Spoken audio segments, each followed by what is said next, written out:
या घरट्यातून पिलू उडावे दिव्य घेऊन शक्ती, आकांक्षांचे पंख असावी उंबरठ्यावरती भक्ती. खऱ्या अर्थानं अशी दिशादर्शक, समाजाला दिशा देणारे, आपल्या भागाचे भाग्यविधाते, लोकनेते, सहकार महर्षी माडखळजी घुले पाटील साहेब यांच्या चरणी मी प्रथमतः वंदन करतो. त्याचप्रमाणे सर्वेपि सुखिनः सन्तु सर्वे सन्तु निरामया सर्वे भद्राणि पश्यन्तु मा कश्चित् दुःखं कुर्यात्. या उक्तीप्रमाणे आरोग्याची देवता धन्वंतरी हिलाही वंदन करतो. Service to man is service to God. Like this who totally devoted her life for the service of common people, service for the people who were in distress. Florence Nightingale, I heartily salute to her on her birth centenary, which you celebrated here as a lamp lighting day and also oath ceremony. And lastly, our administrative officer Professor Bharat Wable sir, तुमच्या विद्यालयाचे प्राचार्य scenario sir, त्याचप्रमाणे तुमचा असणारा सर्व आवडता staff, आज तुमचा हा जो कार्यक्रम आहे त्या कार्यक्रमाला न बोलवलेला आणि सहज वाबळे सरांना सोडायला आलेला असा वक्ता ऐन वेळेला तुम्ही उभा केलेला आहे. त्याच्यामुळे थोडंसं काय बोलावं आणि नेमकी कार्यक्रम काय आहे, त्याचं स्वरूप काय आहे याची कुठलीही रूपरेषा मला माहिती नव्हती.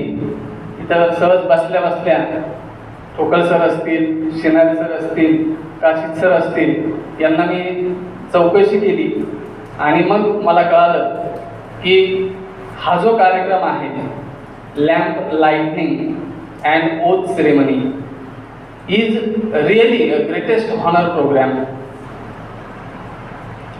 All of us always try to serve the human beings, and service to human being is really greatest for all of us. It gives us a lot of things which we never think. आपल्या सगळ्यांना माहिती आहे की मानव सेवा ही ईश्वर सेवा मानली जाते.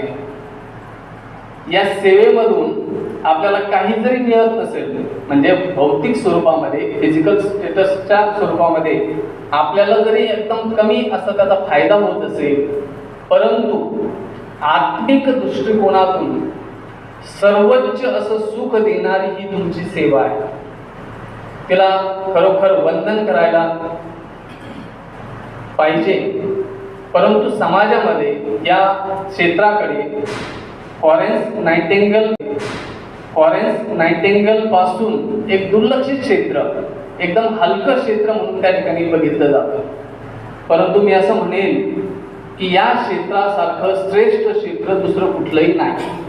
आपण मंदिरामध्ये जाऊन देवाची पूजा करण्यापेक्षा जे रंजले गांजलेले आहेत, जे पीडित आहेत, जे दीन आहेत, अशांची जर सेवा केली तर हीच सेवा खऱ्या अर्थाने परमेश्वराला मान्य असते. गीतेमध्ये फार सुंदर असा श्लोक आहे. परमेश्वराला काय लागतं?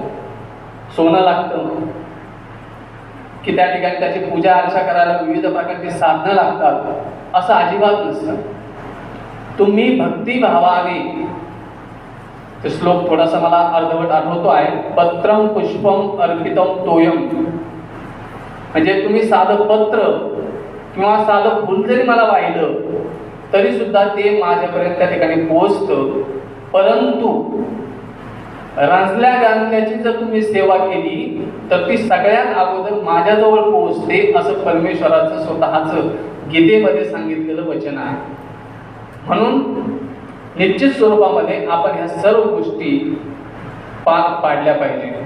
आता तुम्ही नव्यानं समाजामध्ये जाणार आहात, समाजामध्ये तुम्हाला तुमचं कर्तृत्व दाखवायचं आहे.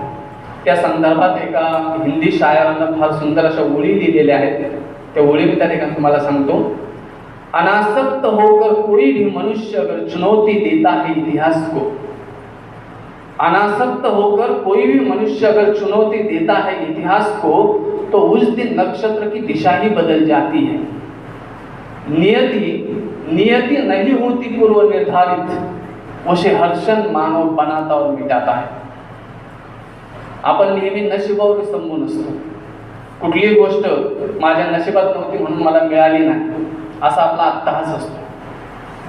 परंतु नशीब हे कपाळावरच्या रेषावर किंवा तळ हाताच्या रेषावर कधीही नसतं. ते नशीब तुमच्या कर्तृत्वामध्ये असतं. तुम्ही जर तुमचं कर्तृत्व चांगलं केलं तर निश्चित प्रमाणामध्ये तुमचं स्वतःचं नशीब बदलण्याची क्षमता तुमच्या हातामध्ये असते. नव्हे जे काही पोथी पुराणानुसार सांगितलं जातं की नक्षत्र हे तुमचं एकंदरीत पृथ्वीवर नियंत्रण ठेवतात. गमतीनं म्हटलं जातं बा, हिंदू धर्मामध्ये एक पाचवीची प्रथा आहे आणि पाचवीच्या प्रथेला सटवाई पूजली जाते. सटवाई पूजवण्याचा एक कार्यक्रम त्या ठिकाणी पाचवीच्या दिवशी असतो.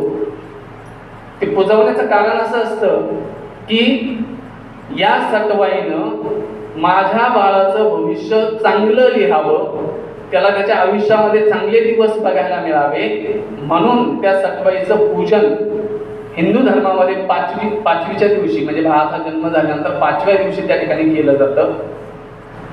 अशा कितीही चांगल्या पद्धतीच्या 5व्या त्या ठिकाणी साजऱ्या केलेल्या असतील, कितीही त्या ठिकाणी सटवाईचं पूजन केलेलं असतील, परंतु जर त्या व्यक्तीला, त्या मुलाला समाजामध्ये जर चांगलं वातावरण मिळालं नाही, चांगलं शिक्षण मिळालं नाही, तर त्याचं नशीब हे चांगलं घडेल हे आपण सांगू शकत नाही.